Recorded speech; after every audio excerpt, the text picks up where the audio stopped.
संघ के नेता, CITU के नेता, रिटायर्ड कर्मचारी संघ, किसान यूनियन उग्राहा, किसान यूनियन टिकैत, किसान यूनियन चेडूनी, शहीद भगत सिंह, हमारे यहाँ उपस्थित तमाम जनप्रतिनिधि, किसी का नाम छूट सकता है मेरे से, इसके लिए मैं माफ़ी चाहूँगी। शहीद भगत सिंह यूनियन के प्रतिनिधि, तमाम जो हमारे समर्थन में लोग यहाँ पे पहुँचे हैं वो, और मेरी प्यारी बहनों, सबसे पहले तो चरणजीत ने बात शुरू की यहाँ से कि आज हमें 40 दिन हो गए हैं हमारी हड़ताल को, और ऐसी क्या ज़रूरत आन पड़ी थी आशाओं के पास कि उनको ऐसे संघर्ष में उतरना पड़ा, इतनी लंबी हड़ताल क्यों करनी पड़ी, इसलिए करनी पड़ी। हम ये तो सब जानते हैं कि आशा वर्कर्स राष्ट्रीय स्वास्थ्य मिशन के तहत काम करती हैं। 2005 में आशा वर्कर्स की नियुक्ति की गई थी। जिस समय पे आशा वर्कर्स की नियुक्ति की गई थी उस समय पे केवल 2 तरह के काम आशा वर्कर्स को दिए गए थे। एक तो उनको ये काम दिया गया था कि वो नवजात शिशुओं की, गर्भवती महिलाओं की देखभाल करेंगी और उनका टीकाकरण करवाएंगी। यहाँ से इनका काम शुरू हुआ और वो काम धीरे धीरे बढ़ता आज इनका काम इस स्तर पे पहुँच गया है कि सरकारी जो है जितनी भी स्कीम्स हैं, स्वास्थ्य विभाग के जितने भी प्रोग्राम हैं, कोई भी कार्यक्रम, कोई भी प्रोग्राम आज आशा वर्कर्स से बिना पूरा नहीं होता है।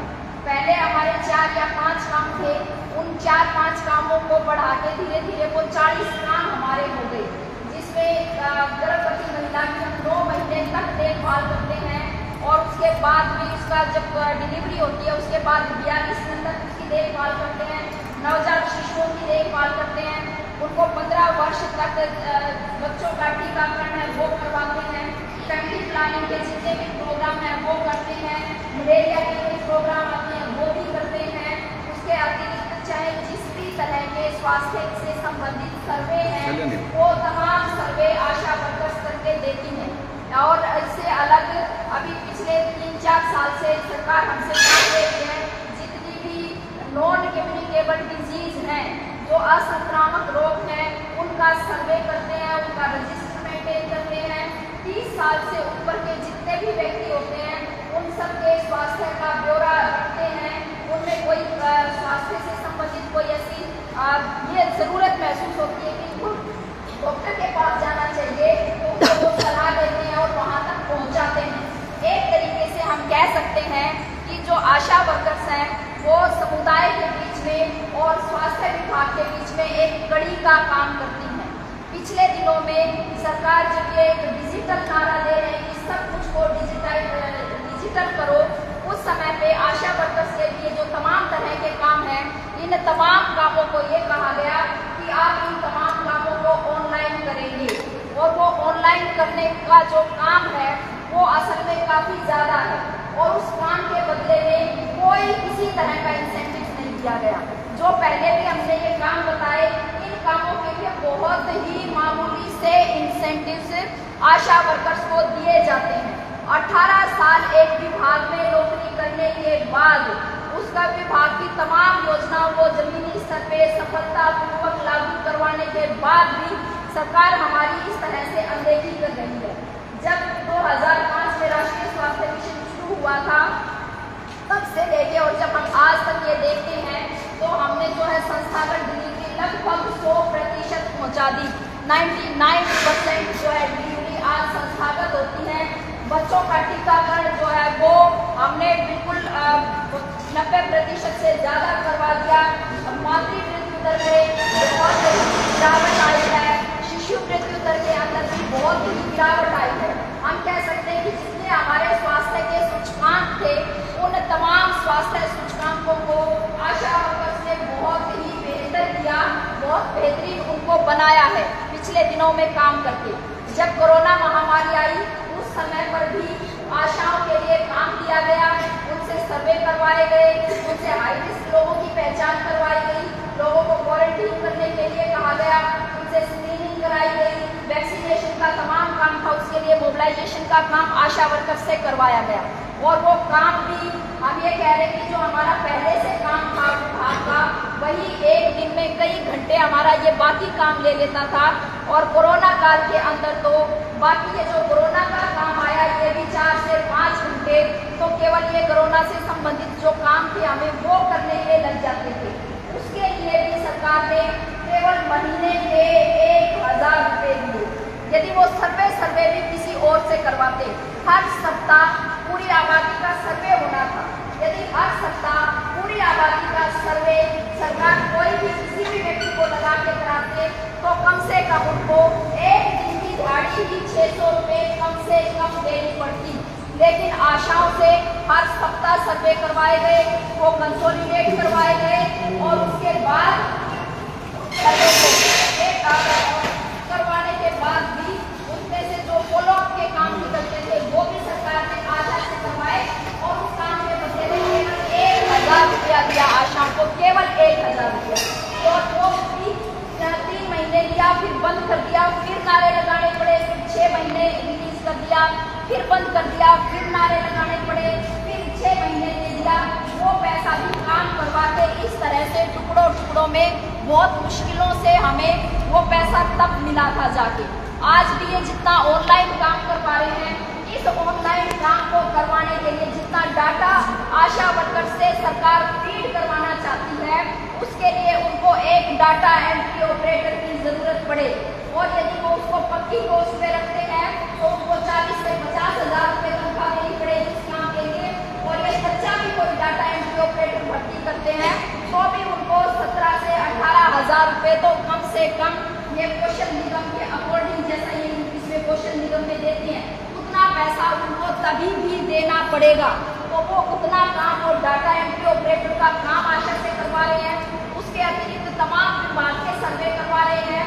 और पिछले दिनों में हमने जो समस्या महसूस की, वो समस्या ये महसूस की कि न केवल स्वास्थ्य विभाग से बाहर के भी अनेक काम आशाओं से लिए जाने लगे हैं।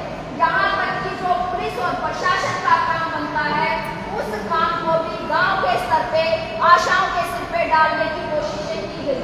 थोड़े दिन पहले एक ऑर्डर आया जिसमें कहा गया कि आप अपने गांव का सर्वे करेंगे और सर्वे करके ये बताएंगे कि आपके गांव में कितने लोग नशा करते हैं, वो किस तरह का नशा करते हैं, और उसकी फीडबैक आप हमें देंगे। इसका मतलब ये है कि गांव के अंदर सरकार ये चाहती है कि जितने नशेड़ी हैं वो सारे आशा वर्कर से पीछे लग जाए। उनको जब सरकार कोई कार्रवाई करे तो कहे तुमने मेरा नाम भेजा था, तुमने मेरा नाम भेजा था। और ये हुआ है हमारे साथ, इसको हमने महसूस किया। इस बात को हमसे जो है दिव्यांगों का सर्वे करवा लिया, विधवाओं का सर्वे करवा लिया, बुढ़ापा पेंशन के लिए सर्वे करवा लिया, राशन कार्ड के लिए हमसे सर्वे करवा लिया, और उसके बाद लोगों के राशन कार्ड काट दिए गए, बुढ़ापा पेंशन काट दी गई, दिव्यांग पेंशन काट दी गई, विधवा पेंशन काट दी गई। और गांव के लोग ये समझते हैं कि उस पेंशन को कटवाने में, जैसे उनका राशन कार्ड कटवाने में हमने कोई भूमिका अदा की है, जबकि सरकार हमें काम दिया सरकार ने, हमने केवल डाटा एकत्रित करके सरकार को दिया था। ना हम कोई कार्ड बनाने वाले थे, ना हम कोई कार्ड काटने वाले थे, हम ना कोई अधिकारी हैं, हमने किसी तरह से भी, लेकिन जो है जनता के बीच में और आशा वर्कर्स के बीच में एक गैप पैदा करने की पिछले दिनों में इस तरह से कोशिश की सरकार ने। और पूरा तरह से जब हम वेतन की मांग करते हैं इस तमाम काम के बदले में, तो सरकार हमें ये कहती है कि आप स्वयं सेवी हैं, आप अपनी मर्जी से सेवा कर रहे हैं, आपका मन करता वो काम आप कर दो, जिस काम का आपका मन नहीं करता उस काम को छोड़ दो। लेकिन जब हम काम करने के लिए फील्ड में उतरते हैं या हम ये कहते हैं कि इस काम का हमें कोई पैसा नहीं मिलता, ये बेकार है और ये बेकार हम नहीं करेंगे, जब हम ये कहते हैं तो हमारे स्पष्टीकरण के लेटर निकाले जाते हैं, हमें काम से हटाने की धमकियां दी जाती हैं, और हमारी जो है पैसा काटने की धमकियां दी जाती है। जो काम पैसे वाला काम है, जिसको हम करते कह रहे कि आप ये बिना पैसे का काम नहीं करोगे, तो जिस काम का आप पैसा ले रहे हो आपका ये पैसा भी काटेंगे, इस तरह से धमकियां दी जाती हैं, डराया जाता है। और आज एक आशा वर्कर की हालत ये है कि वो डिप्रेशन में है। 20,000 आशाओं को हम ये कह सकते हैं हरियाणा की महिलाओं को कि आज वो डिप्रेशन में है। वो इसलिए डिप्रेशन में है कि उनका तमाम समय विभाग के काम करते हुए बीत जाता है। ना वो अपने बच्चों को देख पा रही है, ना वो अपने परिवार को देख पा रही है। और वो तमाम काम करने के बाद जब परिवार के अंदर भी ये टेंशन बनती है कि मिलता क्या है तुम्हें, ये काम करते क्यों हो तुम, इसके बदले में लेके क्या आए हो तुम। तो इस तरह से भी हमें परिवार से भी एक प्रेशर का सामना करना पड़ता है, हमें सरकार से भी प्रेशर का सामना करना पड़ता है। और जब हम गांव में काम करने के लिए निकलते हैं तो भी हमें अनेक चुनौतियों का सामना करना पड़ता है। हमारी दुख और तकलीफ ये है, इस दुख तकलीफ को बताने के लिए ऐसा नहीं है कि आशा वर्कर अचानक से हड़ताल में चली गई। हमने बार बार सरकार को मांग पत्र दिए, हमने बताया कि हम किस तरह से परेशान हैं, हम दुखी हैं, हमारे से बात करो। लेकिन कमाल की बात है कि हमारी समस्याओं पे सरकार को दूर अधिकारियों को ये निर्देशित किया गया सरकार के द्वारा कि जो है इनसे बात नहीं करनी है। अधिकारियों तक ने भी हमसे बात नहीं की और धीरे धीरे मसला यहाँ तक पहुँचाने की कोशिश की कि जिला स्तर पे भी यदि हम बात करने जाएं तो वहाँ पे भी अधिकारी हमसे बात ना करें, केवल ऑर्डर जारी करें, केवल हमारे स्पष्टीकरण के लेटर निकालें, हमें डराए धमकाएं, केवल ये काम करने के लिए हमें छोड़ा गया।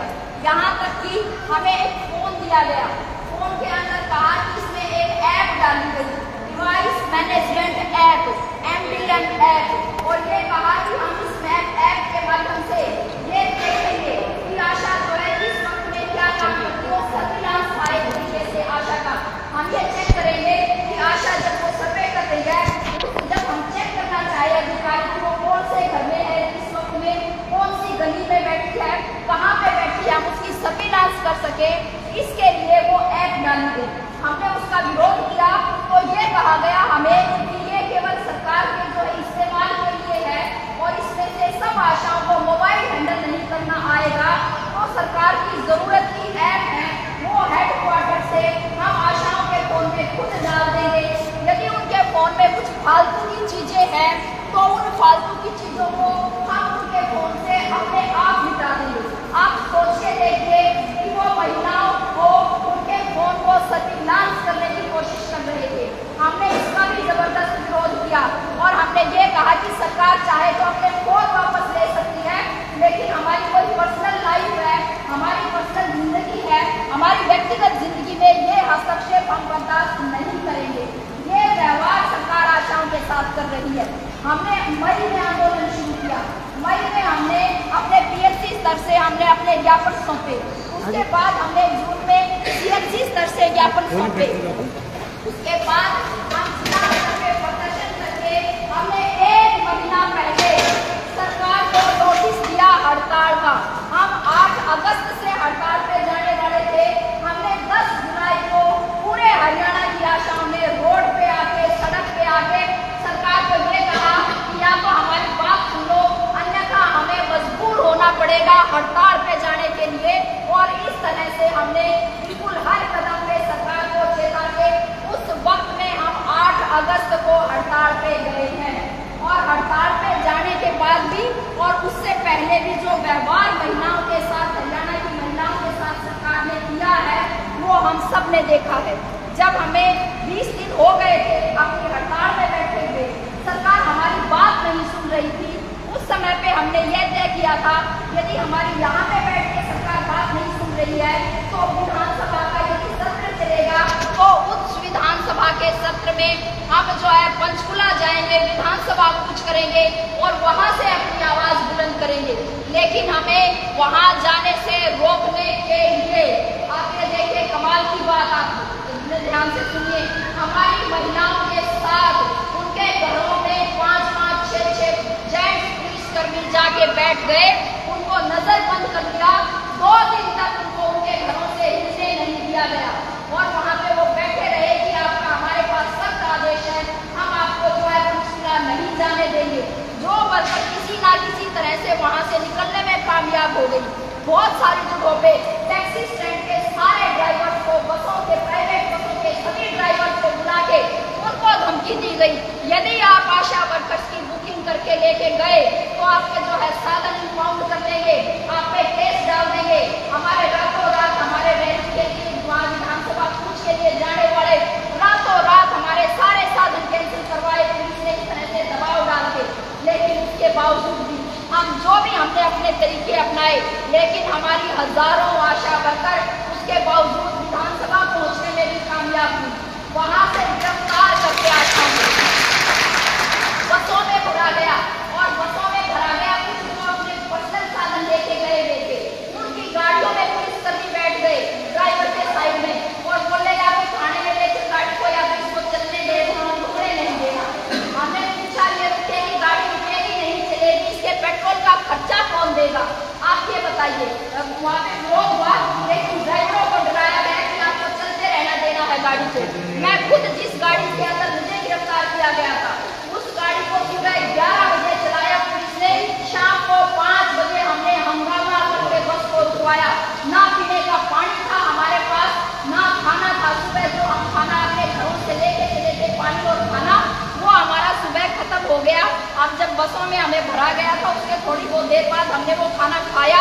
उसके बाद हमारे पास ना खाना था ना पानी था, हम वहाँ पे प्यासे रहे और हमें नारे लगाने पड़े कि बस रोको, पानी पिलाओ। उसके लिए हमें हंगामा करना पड़ा। अब बहुत सारी हमारी 2 राज्य की प्रधान है, उनको रास्ते से उठाया पुलिस ने और उठा के थाने में बंद किया। उस थाने में पीने का पानी नहीं था, उसमें ताला लगाया गया। जो टॉयलेट के अंदर जो पानी की टंकी थी उस पानी की टंकी को खाली कर दिया गया।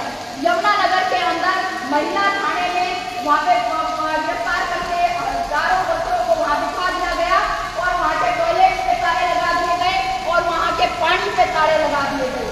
आप हम क्या इससे हम क्या ये मान सकते हैं कि हम क्या एक लोकतांत्रिक देश में रह रहे हैं?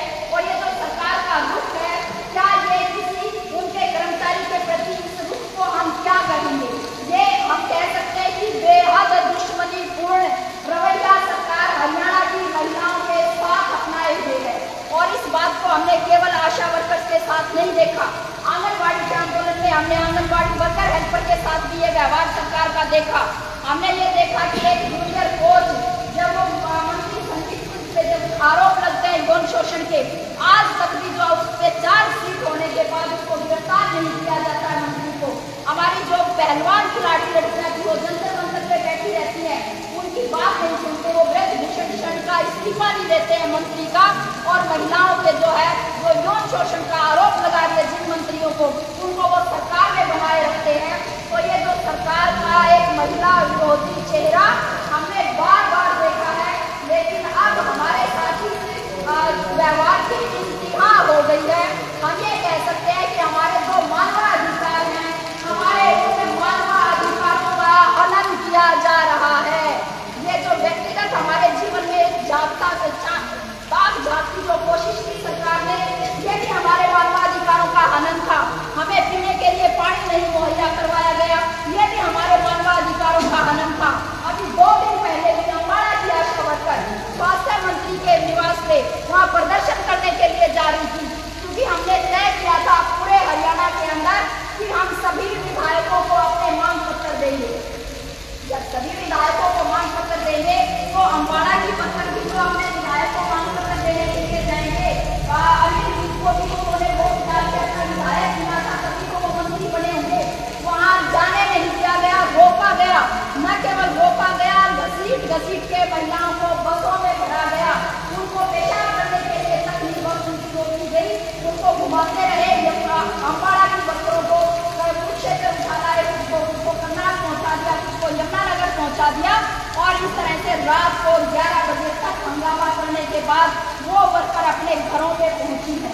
तो ये जो सरकार का रवैया है कि आप उनको इकट्ठा ना होने दो, अपने हक की आवाज़ न उठाने दो, ये कोई साधारण मसला नहीं है। वैसे हमने किसान आंदोलन के समय पे भी देखा था कि सरकार का क्या रूप था। जब किसान बॉर्डर की तरफ कूच कर रहे थे तब किस तरह से रोडों को खोदा गया था वो भी हमें याद है। कैसे रोडों के अंदर कीड़े दिखाई गई थी वो भी हमें याद है। कैसे वाटर कैनन के इस्तेमाल किए गए थे वो तमाम चीजें हमें याद है कि किसान अपना जायज मांगों के लिए जब वो दिल्ली कूच करना चाहते थे उनको किस तरह से रोका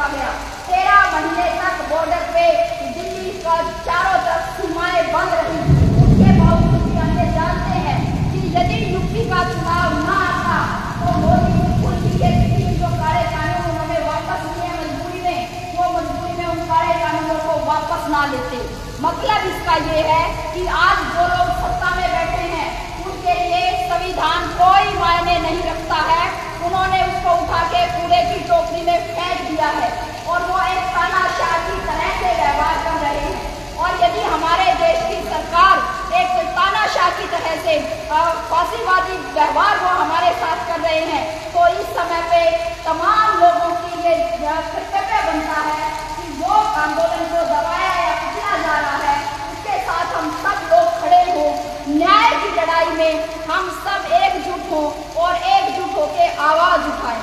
आज हमारे सामने केवल ये तो एक सिंबल बन गया, दमन का, शोषण का, आशाओं का जो आंदोलन है, ये तो दमन का एक सिंबल बना है आज।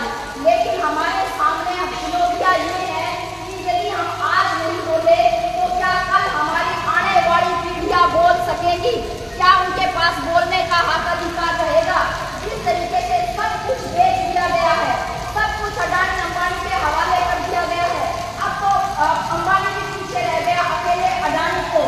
जिस तरह से सरकार ने प्रमोट किया है, उन्होंने किस तरह से गलत प्रैक्टिस की है अपने बिजनेस के अंदर, किस तरह के धोखाधड़ी किए हैं, प्रधानमंत्री ने स्वयं विदेशों में जाकर किस तरह से उसको पैसे दिलवाए हैं, वो तमाम चीजें आज हमारे सामने है। हमारे तमाम प्राकृतिक साधनों को आज हम ये नहीं कह रहे कि उनको बेचा जा रहा है, दोनों हाथों से धक्का देकर उनको सौगात में दिया जा रहा है। बिल्कुल लूट मचा रखी हमारे देश के प्राकृतिक साधनों की भी, और हम जनता को बिल्कुल कंगाल करके वो छोड़ना चाहते हैं, हमें बंधुआ मजदूर बनाना चाहते हैं। और इसीलिए तमाम नीतियों की तो सरकार की मैं यहाँ पे चर्चा नहीं कर सकूंगी, क्योंकि आप बोलने वाले यहाँ पे बहुत सारे वक्ता हैं, आप सब बातचीत रखेंगे। लेकिन एक आशा के आंदोलन की जानकारी देने के लिए मैंने आपको शुरू से कि कहाँ से आंदोलन शुरू हुआ, आज कहाँ पे है। आज तक 40 दिन के आंदोलन में सरकार ने हमसे बात नहीं की है। सरकार को छोड़िए, अधिकारियों तक ने नहीं पूछा है। यदि सरकार के पास पैसे कम होते तो बुला के ये भी कह सकते थे, और बताओ आपकी क्या क्या समस्याएं हैं, आप उन समस्याओं पे थोड़ा सा ध्यान दिलाओ, हम आपको कोई मजबूरी बताते। लेकिन नहीं, झूठ बोलते हैं वे, और झूठ बोल के वो तमाम तरह से इस तरह से हजारों करोड़ों के वो आयोजन कराते हैं।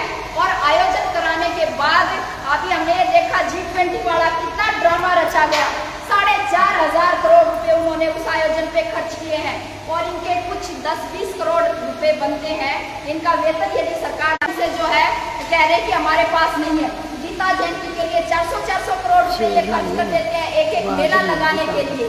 तो ये जो एक मेला लगाने के लिए इतना ज्यादा खर्चा करते हैं, और आशा वर्कर्स को या किसी भी कर्मचारी को जो लड़ रहे हैं वो कह रहे हैं कि हमें न्यूनतम वेतन दे दो।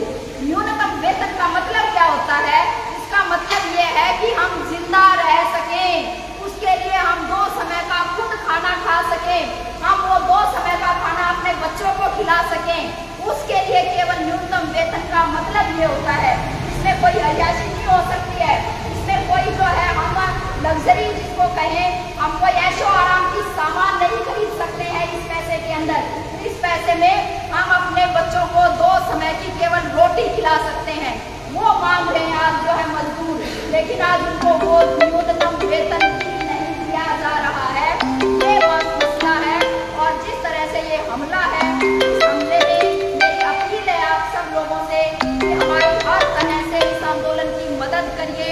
ये बहुत ही न्याय संगत, बहुत ही बुनियादी मामलों के लिए, बहुत ही बुनियादी बातों के लिए ये आंदोलन है। हमारे बहुत, हम ये कह सकते हैं कि हमारे जो लोकतांत्रिक अधिकार है उनको दबाने चलने के लिए ये आंदोलन है। और एक बात ये कि जो हमारा स्वास्थ्य का ढांचा है, आशाएं जहाँ काम करती हैं, आशा कोई डॉक्टर नहीं है, वो लोगों का इलाज नहीं कर सकती है, वो इलाज डॉक्टर करेंगे।